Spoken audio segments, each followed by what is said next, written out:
just a quick review of the Komoko shoulder brace. Lots of braces out there on Amazon and the internet. I'm just going to go over a few of the features that I really like about this one.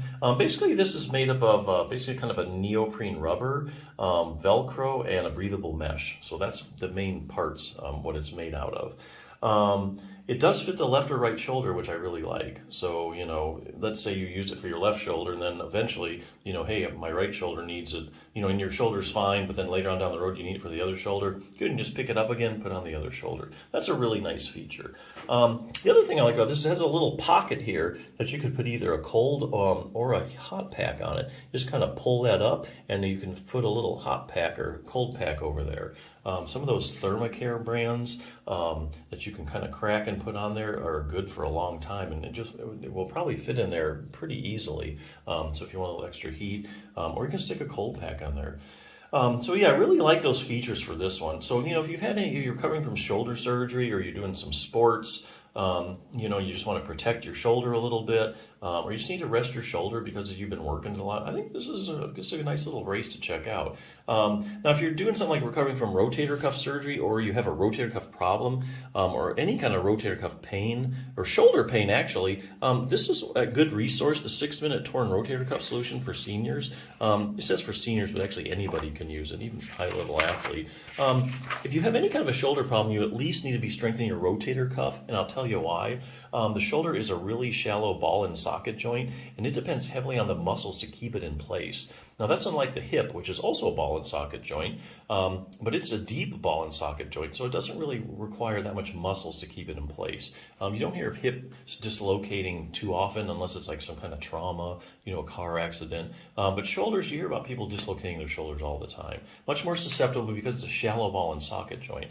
So here again, if you have a condition, so what's the benefit? If you have a really strong rotator cuff, it holds everything in place, and as you move your arm around, the ball stays firmly in the socket. If you have a weak rotator cuff, or it's not as strong as it should be, or as strong as it needs to be for what you're asking it to do, what happens is you'll get excessive motion in the joint. The ball will go out of place in a matter of millimeters, and that will tend to irritate things. So basically, if you have any kind of condition like tendonitis, bursitis, you know, shoulder arthritis, basically, you know, if you're getting a little bit of instability in your shoulders, it's going to aggravate everything and flare it up, and kind of keep it from healing. So here again, strong rotator cuff, square one if you have any kind of shoulder problem.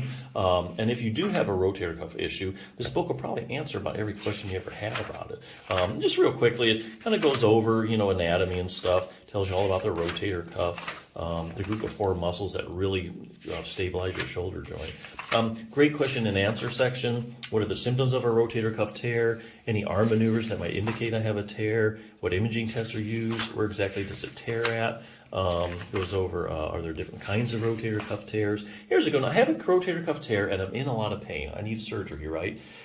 Well, not necessarily. That's kind of a myth, I think. Sometimes you have a rotator cuff tear, yes, you need it repaired, but not necessarily. I'll tell you why. This is a real evidence-based book. It relies upon studies to answer the questions. Each one of these boxes is a study in layman's terms, so you can actually understand it. So here's how they answer the question. They look at studies where, say, you take 100 people with a torn rotator cuff, and researchers will go and they'll measure the size of the tear, and then they'll go ahead and they'll run a pain scale. They'll find out how bad are the people hurting, run like a visual analog scale. So then you have, let's say, 100 people, you know the size of their tear and you know how bad they're hurting. Now you would think that there'd be a perfect correlation between the size of the tear, the bigger the tear, the more you're hurting. That's actually not what researchers are finding. There's actually a fair amount of people walking around that have an asymptomatic rotator cuff tear.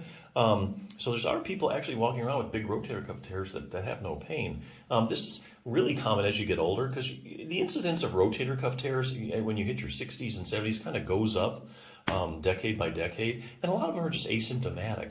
So what you don't want to do is go to the doctor. I have shoulder pain. You end up getting an MRI. It shows a torn rotator cuff. You're like, there's my problem. I have a rotator cuff tear. I got to get it fixed.